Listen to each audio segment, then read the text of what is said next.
आज Avon field case में जो कि जिसमें अपील में इस वक्त मरीम साहिबा और कैप्टन राइट सफदर साहब की अपील है, उसमें आज कुछ मंजर अच्छा नहीं था। अदालत में हुआ ये कि इस्लामाबाद हाई कोर्ट का 2 रुकनी बेंच समाअत कर रहा है। आज पेशी थी मरीम साहिबा की, तो वहाँ पर एक तो मरीम साहिबा आई ताख़ीर से, और उसके बाद जब तशरीफ़ लाई तो वहाँ पर ऊंची ऊंची अदालत में सलाम मतलब बारी बारी लोग करने लग गए, जी इस्लामिक मैडम, और फिर मरीम साहिबा भी ऊंची ऊंची जवाब देने लग गई। तो वो अदालत का एक अपना डेकोरम होता है, वहाँ केसेस सुने जा रहे हैं। तो उस पर फिर रिमार्क्स ये सामने आए मस्जिद जज साहब के कि जी पहले तो नहीं सुन रहे थे हम ज़मानत खारिज करने की दरख्वास्त नैब की, लेकिन अब बनती है, जब किसी को पता ही नहीं कि अदालत में किस तरह आया जाता है, क्या उसका तदुस होता है। तो गुलाम रज़ा साहब ये क्यों इस तरह से है? क्या यानी ज़ाहिर है कि हुक्मरान जब इंसान रहे तो आदत हो जाती है। वो एक खातून पुलिस एहलकार थी, उसने सल्यूट भी किया, वो भी मंजर देखा गया। फिर यहाँ जजेस को माजी में हमने फ़ोन भी देखे हैं कि इस तरह फ़ैसला दो, ऐसे नहीं ऐसे फ़ैसला दो, ये सब होता रहा। तो वो एक होता है ज़हन में कि ये वही चीज़ है, हम जाते हैं, हमारे बड़े बड़े वकील हैं, कोई इतना मसला नहीं होता। तो इस दफ़ा ज़रा शायद समझ आ गई हो कि नहीं, अदालत भी कोई चीज़ है। बिल्कुल, अदालत का एहतराम जो है वो हर शख्स के ऊपर वाजिब है, और जब भी आप कोर्ट रूम में दाखिल होते हैं तो सुप्रीम कोर्ट ऑफ पाकिस्तान में और हाई कोर्ट्स में ये हमेशा से तमाम लोग, वो जर्नलिस्ट हों या दरख्वास्त गुजार हों या जो भी हों, वो पहले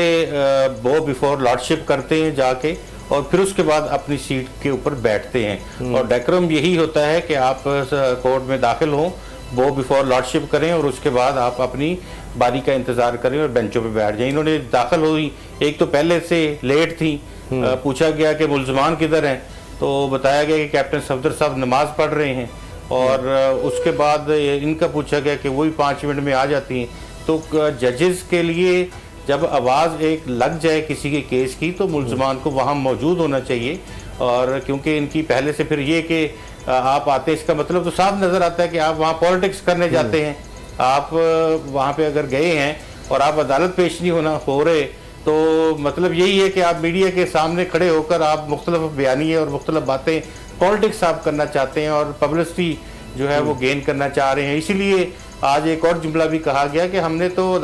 मौजूद अदालत ने कहा कि हमने तो 2020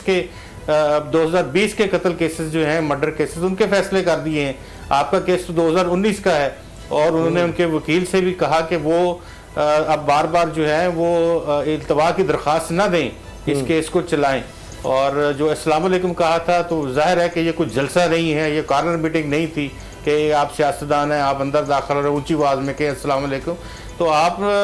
ये चीज़ें देखने की होती हैं, लेकिन आपकी बात बड़ी दुरुस्त है कि ये सिखाने पड़ते हैं डेकोरम, और सिखानी पड़ती हैं चीज़ें। मेरे ख्याल में आइंदा अगर इस तरह की हरकत हुई तो शायद कोर्ट ऑफ लॉ जो है वो कानून अपना रास्ता खुद बनाता है, तो फिर वहाँ पे इनको शायद 1-2 मिनट के लिए खड़े कर दिया जाए, तो ये भी इस तरह की वाक़यात हो सकते होते हैं। तो ये एहतराम है अदालतों का जो कि करना होता है। लेकिन आपको पता है कि तारीख बड़ी तलख है, कभी सुप्रीम कोर्ट के ऊपर हमले हैं, कभी जजों के ऊपर तबर्रा है, कभी जजों की रिश्तेदारियाँ हैं, कभी किसी जज के साथ टेप स्कैंडल है, बहुत सारी चीजें हैं जो कभी तुम पर जमीन तंग कर देंगे, 5 लोग जो हैं वो करोड़ों लोगों का फैसला नहीं कर सकते, ये नवाज शरीफ साहब ने कहा था, और कभी ये कि जी ये बुत बैठे हैं, इनको गिरा दो, इस तरह की बातें ये होती रही हैं। मगर अगर हम केस पर आए बाबू डोगर साहब, तो ये अमजद परवेज साहब बड़े ज़बरदस्त वकील हैं। केस कहा जाता है कि जी कुछ भी नहीं है, ये सब गलत फैसला हुआ था एवन फील्ड में, जिनका तो कसूर नहीं, गलत सजाएं हो गई, यही बेस है, उस पर फिलहाल जमानत पर भी हैं। तो फिर ये पेश क्यों नहीं होते? मतलब 1, 2, 3 कितनी और जजमेंट्स चाहिए, चले कभी कुछ हो गया कभी कुछ हो गया। तो ये बाज़ लोग कहते हैं कि जी 2023 का इंतज़ार है कि किसी तरह ये केस 2023 तक लटकाया जाए, क्योंकि यहाँ जो भी फैसला आएगा, चाहे मरीम साहब के हक़ में आए तब भी नैब अपील में जाएगा सुप्रीम कोर्ट में, अगर इनके खिलाफ आया तो ये लोग अपील में जाएंगे। तो ये 2023 तक कहते हैं किसी तरह मामला लटका रहे। तो अगर केस स्ट्रांग है तो उसको फिर आर्गू करें और केस ख़त्म करवा लें, जिस तरह अदालत ने कहा है कि जी हमने तो 2020 तक के जो केस थे वो भी अपीलें जो हैं वो मुकम्मल कर दी, तो आपका उससे पुराना केस है, तो ये चलाते क्यों नहीं फिर केस? उसामा साहब, ये वही केस है जिसमें एक जज साहब जो हैं वो उनका एक स्कैंडल भी सामने आ चुका है। किस तरह से वो एक वीडियो टेप सामने आई जिसमें जज साहब जो है वो बहुत सारी चीज़ें जो है वो बता रहे हैं कि किस तरह से मक्के में सऊदी अरब में मदीना शरीफ में उनकी मुलाकात जो थी नवाज शरीफ के बेटों से हुई और किस तरह नवाज शरीफ के फ्रंट मैन जो थे उनके वो राब्ते में रहे और किस तरह से वजाहतें देते रहे कि जनाब इससे मैं निकाल सकता था, निकाल दिए, इससे मैं नहीं निकाल सकता था। तो किस तरह से जदीद को इन्होंने मैनेज किया हुआ था। तो अब वो सारी चीज़ें आपके सामने हैं। एक तरफ मरियम ये कहती रही कि मेरी पाकिस्तान में तो लंदन में तो क्या मेरी पाकिस्तान में भी प्रॉपर्टी नहीं है, बाद में लंदन में भी प्रॉपर्टी निकल आई और पाकिस्तान में भी प्रॉपर्टी निकल आई। तो वो सारा कुछ अगर देखा जाए तो ये शुरू से ही टेक्निकली केस को खेलते हैं, मेरिट पे नहीं खेलते, ये टेक्निकली खेलते हैं। ये शहबाज शरीफ जो है वो भी टेक्निकली खेलते हैं, नवाज शरीफ जो है वो भी टेक्निकलिटीज़ पे ये डेट लेते हैं, जितना कोशिश करते हैं केस को लटका सकते हैं लटकाएं, जितना लंबा कर सकते हैं केस उतना लंबा हो जाए और इसका फैसला जो है वो डिले होता जाए। जिस तरह से आपने कहा कि 2023 तक ये खींचना चाह रहे हैं, ऑफ कोर्स 2023 को पता है ये डॉक्टर साहब ये एक पॉलिटिशियन की बात नहीं है या एक सियासी जमात के जो पॉलिटिकल एलीट है उसकी बात नहीं है। आप जरदारी साहब के केसेस की अगर तफसील देखें तो 22 साल चले हैं और वो भी करप्शन के चार्जेस थे, वो भी इसी तरह के केसेस थे। अरसस ट्रैक्टर हो गया या कुछ और बड़े मशहूर और मारूफ केसेस हैं जो नैब की अदालतों में चलते थे और सर उनके वकला तो साफ हमें बताते होते थे। गुलाम मुर्तज़ा साहब ये भी तो साबित हुआ ना कि माजी में जब इनके अपने जज आए तो किस तरह से इनके हक में फैसले हुए, किस तरह से वो केसेस जहाँ पे इनको मेरा मतलब है कि गलत निकाला गया, उसके बाद यहाँ से अपीलें ही नहीं की गई, नैब ने यहाँ पर अपील नहीं की, यहाँ पर जजेस ने इनके हक में फैसले दे दिए, हफ्ते को इतवार को इनके लिए अदालतें खुली। तो ये तो जजेस को या कोर्ट्स को आप अभी उसके डेकरम की बात कर रहे थे, तो ये तो आप कहते कि इनको ये सीख जाएंगे, ये इनको सिखाना पड़ेगा। मुर्तज़ा साहब इनको पता है ये जानबूझकर ऐसे करते हैं, ये साबित करना चाहते हैं कि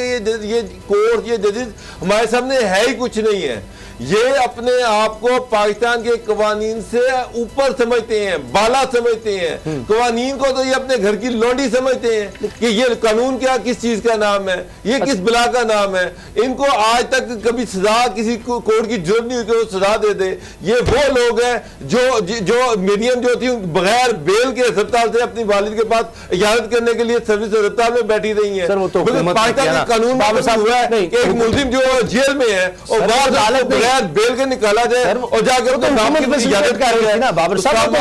कानून हुकूमत खुद कर रही थी, कुछ नहीं उसमें ये होगा कि एक बंदा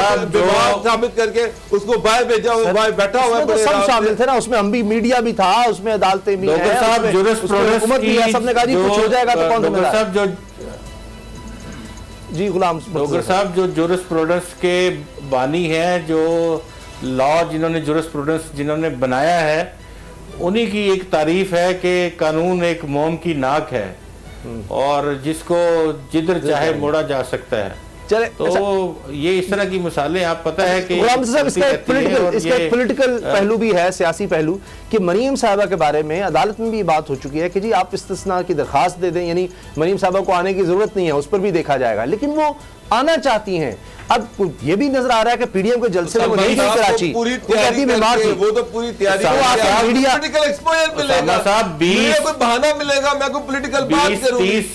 जी जी गुलाम साहब